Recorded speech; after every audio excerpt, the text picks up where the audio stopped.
ये है ward number 3 से पार्षद प्रदीप छाबड़ा, जो इस वक्त चंडीगढ़ कांग्रेस पार्टी के प्रदेश अध्यक्ष भी हैं। प्रदीप छाबड़ा 3 बार से इसी वार्ड से पार्षद रहे हैं। वह वर्ष 2001 में हुए नगर निगम चुनावों, वर्ष 2006 और वर्ष 2011 में वार्ड नंबर 3 से ही जीत दर्ज कर चुके हैं। इनके अधीन सेक्टर 22, सेक्टर 17 और सेक्टर 16 का एरिया आता है। पब्लिक सब जानती है, मैं आप सभी का स्वागत है। आज हमारे साथ हैं मुख्य अतिथि के तौर पर वार्ड नंबर 3 से पार्षद प्रदीप छाबड़ा, जो इन दिनों कांग्रेस के प्रदेश अध्यक्ष भी हैं। सर, वार्ड नंबर 3 से आप पार्षद हैं। सेक्टर 22, 16 और 17 का एरिया इसके अधीन आता है। इन 5 वर्षों में हम बात करें तो आपने क्या कुछ किया अपने वार्ड में? देखिए, बहुत सारे विकास के कार्य इन 5 वर्षों में हुए, जिसमें कुछ काम ऐसे अहम हैं जिनका जिक्र करना बहुत जरूरी है। उसमें से सबसे बड़ा है कि सेक्टर 17 के अंदर, पूरे नॉर्थ इंडिया के अंदर एक बड़ा प्रोजेक्ट लगा, वो था लेजर फाउंटेन, जो कि पूरे नॉर्थ में कहीं भी नहीं है और आज वो सक्सेसफुली रन कर रहा है पिछले लगभग 2-2.5 साल से, और कंपनी उसको ऑपरेट कर रही है और सबसे कम पैसों में यहाँ पे लगा होगा। तो उसके बाद सेक्टर 17 के अंदर ग्रीन बेल्ट बनवाई मैंने। सेक्टर 17 के अंदर ओवरब्रिज बना, जिसके नीचे आज बूथ बने हुए हैं। पूरा प्लाजा रेनोवेट किया गया। लगभग पिछले 5 साल की बात करें तो उसी में कम से कम 6 करोड़ रुपए के करीब उस पर लगा। पूरी लाइटिंग चेंज हुई। उसके बाद सेक्टर 16 के अंदर कम्युनिटी सेंटर का रेनोवेशन हुआ। शांति कुंज के अंदर एक बहुत ही अहम और नया प्रोजेक्ट में लेके आया था, ओपन जिम, जो आज लोग उसको पूरी तरह यूटिलाइज कर रहे हैं और वो शहर के लिए एक एग्जाम्पल बन गया। और सेक्टर 16 में ही हम लोगों ने जितने भी मार्केट एरिया थे वहाँ पे नई लाइट्स, वहाँ पे शांति कुंज के अंदर नई लाइट्स, उसके अलावा जो फुटपाथ थे V5 रोड के ऊपर का अभी रोड वाइडनिंग का काम चल रहा है। तो कोई भी काम ऐसा नहीं है जो लेफ्ट आउट हो, कोई काम ऐसा हो जो लोगों की डिमांड पे हो, लेकिन डिमांड से ज़्यादा बढ़ चढ़ के मैंने कोशिश की काम करने की। अब जो मेन और अहम था एरिया हमारा 22 सेक्टर, जो most of thickly populated area है, वहाँ पे छोटे हाउसेज हैं या गवर्नमेंट हाउसेज हैं। और उसके साथ साथ सबसे बड़ी बात यह है कि वहाँ one of the oldest sector है और एक ही सेक्टर चंडीगढ़ में जिसके 3 तरफ मार्केट है और बीच में भी सारी मार्केट है। वरना आपको कोई भी सेक्टर ऐसा नहीं मिलेगा चंडीगढ़ में जिसके 3 तरफ मार्केट हो। तो बहुत ज़्यादा प्रेशर है, जो फ्लोटिंग पॉपुलेशन है बहुत ज़्यादा है। अगर हम सुई से लेके कहते हैं कि जहाज तक खरीदना हो तो 22 सेक्टर एक ऐसी जगह है यहाँ पे आपको हर चीज़ अवेलेबल होगी। यहाँ से सबसे पहला जो अहम काम होता है जो सैनिटेशन का। सैनिटेशन में हम लोगों ने आज से 2012 के अंदर मैंने एक स्कीम लॉन्च करवाई थी कि डोर टू डोर कलेक्शन जो है वो कॉर्पोरेशन करेगी और उसमें लोगों के पानी के बिल के अंदर जो है वो पैसे लग के आएंगे। लेकिन अनफॉर्चुनेटली बीच में राजनीति आड़े आ जाती है और मेरा भी कुछ घर की प्रॉब्लम की वजह से उन दिनों मैं बिजी था। मेरे बच्चे का जब एक्सीडेंट हुआ है 2012 की ही बात है, लेकिन फिर भी मैंने कमर्शियल एरिया उसमें से निकलवा के आज कमर्शियल एरिया जो चंडीगढ़ का है उसके अंदर पूरा का पूरा जो हमारे कॉर्पोरेशन वाले ही कलेक्शन कर रहे हैं और पैसे ले रहे हैं, पानी के बिल में पैसे लग के आते हैं। और जो रेजिडेंशियल एरिया है, रेजिडेंशियल एरिया में डोर टू डोर कलेक्शन वाले हैं, लेकिन हमने वहाँ पे 8 ट्रॉलीज लगाई हुई हैं। सुबह 11 बजे तक कहीं भी आपको कूड़ा नजर उसके बाद नजर नहीं आता। 11 बजे तक ट्रॉलियाँ जो हैं सब जगह घूम के पूरा कूड़ा पूरे दिन का जो स्वीपर साफ करते हैं, जो लोग फेंकते हैं, जो मार्केट्स में होता है, सारा का सारा कूड़ा वो ट्रॉलियाँ उठवा लेती हैं। अब आते हैं प्रोजेक्ट्स पे। हम लोग एकमात्र ऐसा सेक्टर है जिसमें 3 फाउंटेन आज की डेट में चल रहे हैं। म्यूजिकल फाउंटेन है। Nehru park is an example for the whole city, for the all the councillor of the city even, कि जो आज नेहरू पार्क में वहाँ पे म्यूजिकल फाउंटेन है, LED लाइट्स लगी हुई हैं, जो ये फैंसी प्ले इक्विपमेंट्स बच्चों के झूले थे वो भी सबसे पहले नेहरू पार्क में ही लगाए गए थे। तो उसको देख के उसके बाद पूरे शहर में ये चलन स्टार्ट हुआ था। उसके अलावा हम लोगों ने लगभग 11 या 12 के करीब जो है वो मैंने पार्क 22 सेक्टर में डेवलप किए हैं। और एक में जो है दूसरा मूनलिट पार्क है जहाँ पे कभी मलबे के ढेर हुआ करते थे, मतलब वो आइसोर था एक, और वो चेंज नेचर्स का एक रास्ता था, चौर रास्ता। लेकिन आज वहाँ पे इतनी बढ़िया और अच्छी ग्रीन बेल्ट है, बहुत बड़ी ग्रीन बेल्ट बनाई गई है। पूरे सेक्टर में पूरी की पूरी लाइटिंग सिस्टम चेंज हुआ V5 रोड में, शोरूम्स की बैक साइड में, और आज मार्केट में फैंसी लाइटें लगी हुई हैं। ये भी पहला सेक्टर है जहाँ पे फैंसी लाइटें लगनी स्टार्ट हुई थी। और पूरे के पूरे एरिया में हाउसेस के आगे तक जो 6 फुट जगह है वहाँ पे पेवर ब्लॉक्स लगाए गए हैं।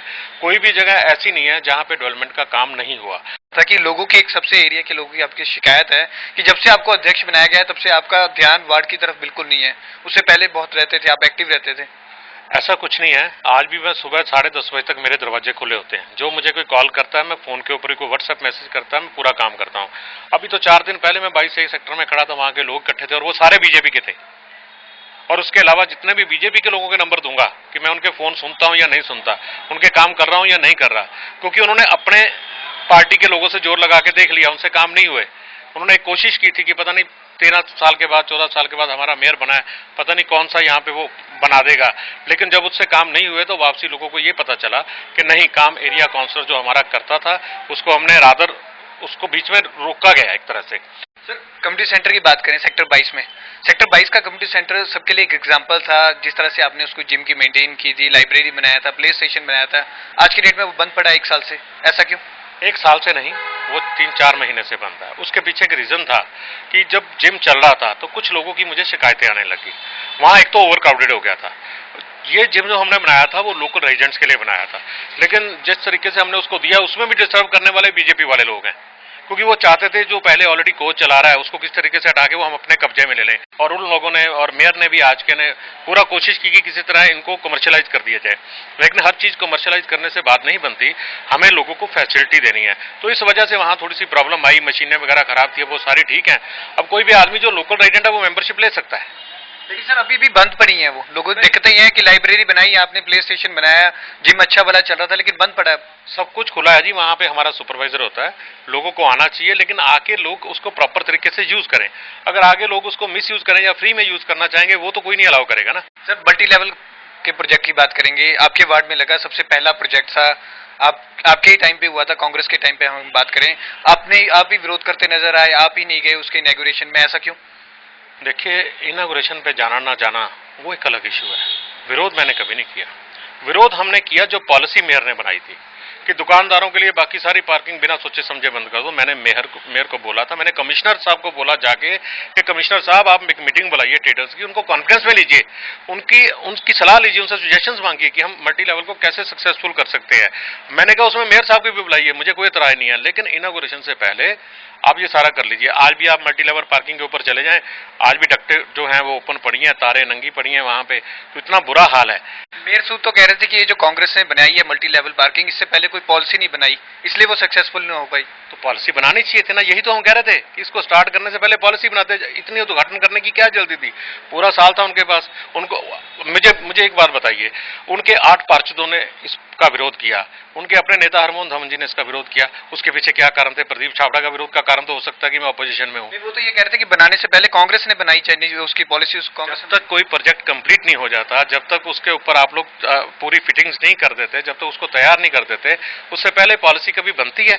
और पॉलिसी हम 2 साल पहले थोड़ा ना, जब शुरू हुआ था 5 साल पहले हुआ था 2012 में, तो 5 साल पहले की पॉलिसी आज क्या लागू होती? 5 साल पहले जितना व्हीकल था, 5 साल पहले जो चीजें लोगों की जरूरतें थी, आज 5 साल के बाद बिल्कुल चेंज हो चुका है। इसको लेकर जो एक पूरा विवाद खड़ा हुआ था, व्यापारियों के साथ भी आप खड़े दिखाई नहीं दिए गए, अकाली भाजपा के पार्षदों ने उस पर लेके विरोध किया, तब वो पार्किंग दोबारा खुली है, जो साहिब सिंह और उसकी पार्किंग थी। देखिए, किसी और का विरोध नहीं था, वो विरोध सिर्फ कांग्रेस की तरफ से था। पार्षद भी हमारे वहां पे थे, विरोध में हमने भाग भी लिया था, हमने प्रोटेस्ट में भाग लिया था, हमने वहां पे आप तो बाद में आए थे ना, कांग्रेस पार्टी तो बाद में आई, पहले तो अकाली भाजपा उनके जो कांग्रेस। अगर आप रिकॉर्ड की तरफ चलेंगे, मैं आपको मीडिया की कटिंग दिखाता हूं, सबसे पहला विरोध कांग्रेस ने किया था, और मुझे तो बीइंग एरिया काउंसलर मेरी ड्यूटी थी कि अगर कुछ गलत हो रहा है उसके खिलाफ आवाज उठाऊं। तो आपको क्या लगता है जो ये फेल हुआ प्रोजेक्ट मल्टी लेवल पार्किंग का, मेयर सूद के कारण हुआ, जो उन्होंने डिस्कशन नहीं किया? बिल्कुल 100%, क्योंकि मेयर हॉली सोली रिस्पॉन्सिबल है। किसी भी पॉलिसी को बनाने में अपने साथियों को साथ लेके चलना चाहिए।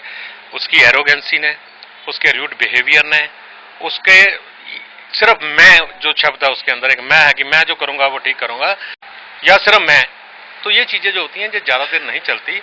आप कांग्रेस पार्टी ने किस मुद्दे पर सदन में बातचीत की? किसी भी मुद्दे पर कोई बहस नहीं की, हर मुद्दे पे वो वॉकआउट कर चले जाते थे, कभी आपके काउंसलर, कभी क्या, किसी मामले पे कभी नॉमिनेटेड काउंसलर से उलझे, तो कांग्रेस पार्टी का कहाँ कौन सा स्टैंड रहा? देखिए, हमने हर मुद्दे पे बहस के लिए कोशिश की, हमारी तो आवाज ही दबा दी जाती थी, हमारे माइक तक बंद कर दिए जाते थे। आपने देखा होगा कि किस तरह से माइक ही स्विच ऑफ कर देते थे, जब बोलने का मौका नहीं। लोकतंत्र में अगर आप किसी का गला घोंटेंगे तो उसके पास कोई तो अधिकार होगा ना, उसके पास एक अधिकार तो है ना, अपनी आवाज किसी ना किसी तरीके से बुलंद कर सकता है, वो चाहे प्रोटेस्ट के रूप में हो, धरने के रूप में हो। यही कारण होता है कि जब हमें हाउस के अंदर बोलने नहीं दिया जाता, जब मेजोरिटी का नाजायज फायदा उठाया जा रहा है, उस तरीके से फिर उनका कहना था कि आप मेयर सूद को स्पेशली टारगेट करते थे, आप कहते थे कि हम आपकी किसी भी बात को नहीं मानेंगे, आप तो किसी भी मामले पे बहस नहीं करते थे, सिर्फ वॉकआउट करके चले जाते थे। आपको कितनी बार तो मनाने वो बाहर भी आए। कितने फैसले गलत हुए हैं आने वाले टाइम में आपको पता चल जाएगा। ये फैसले जितने आज गलत हो रहे हैं ना, ये बार बार जो विजिलेंस सीबीआई इंक्वायरियों की बातें हो रही हैं, ये वैसे नहीं हो रही कि इसके पीछे कोई ठोस कारण है। आप मीटिंग में ही नहीं गए, रोड कमेटी की मीटिंग हो या अन्य मीटिंग हो, आप मीटिंग में ही नहीं गए, एफएनसीसी की मीटिंग में एजेंडे कहाँ रोके गए, आपके पार्षद द्वारा रखे ही नहीं गए। देखिए, पहली बात तो मैं तो क्या रोड कमेटी का मेंबर नहीं हूँ ना, मेरे साथियों ने अभी 2 महीने पहले रिजिग्नेशन दिया है, बिकॉज वहां भी यही हो रहा था। जब कांग्रेस के साथियों के एजेंडे नहीं आ रहे तो क्या हम उनके ऊपर सिर्फ स्टैंप लगाने के लिए जाएंगे? एफएनसी में अगर हमारे एजेंडे नहीं आते, एफएनसी में कोई डिस्कशन ही नहीं करना चाहते, धक्के से आप एफएनसी में, अगर आपने उस समय इलेक्शन में गड़बड़ी करके मेजोरिटी ले ली, अगर आप हमारे साथी सुभाष चावला जी एफएनसी के मेंबर, उनकी बात ही नहीं सुनना चाहते, आप सिर्फ दबाना ही चाहते हो, तो वो क्यों जाएंगे मीटिंग में? कुछ कहने का मतलब है कि इस बार नगर निगम में सबसे ज्यादा गलत फैसले लिए गए हैं। बिल्कुल, 20 साल के इतिहास में सबसे ज्यादा अगर गलत फैसले लिए गए हैं, सबसे ज्यादा अगर हेस्टी डिसीजन किए गए हैं, जिसकी वजह से चंडीगढ़ की जनता को भुगतना पड़ेगा।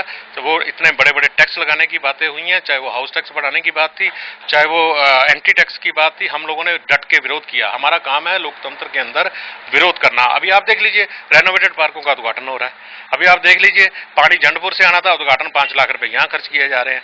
अभी आप देख लीजिए, महिला भवन के अंदर 200 लोग नहीं गए, वहां पे 3-3.5 लाख रुपया खर्च कर दिया गया। अरे कम से कम सोच के फैसले लो, आप हेस्टी डिसीजन लेते हो, प्लानिंग के साथ चलो। आपने तीज वाला हाल देख लिया था, वहां पे कितनी जनता आई थी, आप लाखों रुपए उड़ाए जा रहे हो हैं। और एक होड़ मच गई 3 कमेटियों में, कोई मैंगो मेला लगाने की सोच रहा है, कोई तीज मेला लगाने की सोच रहा है, कोई महिला वुमेन एम्पावरमेंट कमेटी कहती है अभी हमें भी कुछ करना है, आर्ट कल्चर कमेटी कहती है हमें भी कुछ करना है, रोड कमेटी कहती है हमें भी कुछ करना है, एफएनसीसी कहती है हमें रोज फेस्टिवल मनाना है। जो भी इसमें तय हुआ, जो भी वो मेले आयोजन किए, पब्लिक मनी वेस्टेज हुई इसमें सब। देखिए, वेस्टेज ज्यादा हुई, मेले करने चाहिए। साल में 1-2 बार कल्चरल प्रोग्राम भी करते थे, हम लोग करते थे, हम स्पोर्ट्स इवेंट भी करते थे, लेकिन कभी वेस्टेज ऑफ मनी नहीं किया। जिस तरह से आज 200 लोगों के लिए 3-3 लाख रुपए खर्च किया जा रहा है, आपने उद्घाटन में देख लिया होगा, कुर्सियां खाली पड़ी हैं, शेयर वेस्टेज ऑफ मनी है, टैक्स पेयर्स की मनी है, ठीक है, कॉर्पोरेशन का लॉस है। ये नहीं कि कॉर्पोरेशन के पास आज पैसे पड़े, कल खत्म हो जाएंगे, आप सैलरी कहां से दोगे, आप कहां से तनख्वाह दोगे, आप फिर लोगों के ऊपर टैक्स थोपोगे। एक सब बात करें, भाजपा में तो गुटबाजी देखी जाती थी, लेकिन कांग्रेस पार्टी में भी अब गुटबाजी देखने मिली है। बंसल गुट और तिवारी गुट अलग अलग हो चुके हैं, आपके कई फैसलों का विरोध हो रहा है, अलग अलग गुट से हो रहे हैं। गांधी जयंती भी 2 बार मनाई जा रही है, वो भी एक ही वार्ड में, ऐसा क्यों? मुझे नहीं लगता यहाँ पे कोई गुट है, यहाँ पे एक ही गुट है, वो है कांग्रेस पार्टी। जो कांग्रेस पार्टी के लिए काम करता है वो कांग्रेस का वर्कर है, वो कांग्रेस का लीडर है। मुझे नहीं मालूम दूसरे गुट कौन से हैं और उन गुटों का क्या रोल है कांग्रेस पार्टी के लिए। पिछले 2 साल से तो मैं अध्यक्ष हूँ, वो ना कभी किसी मीटिंग में आए, ना किसी प्रदर्शन में आए, ना किसी और जगह गए। कांग्रेस पार्टी हम कहें तो जानी जाती थी कि एकता है उनमें। अब तक जो बीजेपी के होते थे, गुटबाजी देखी जाती थी, उसका सबसे फायदा कांग्रेस पार्टी को होता था।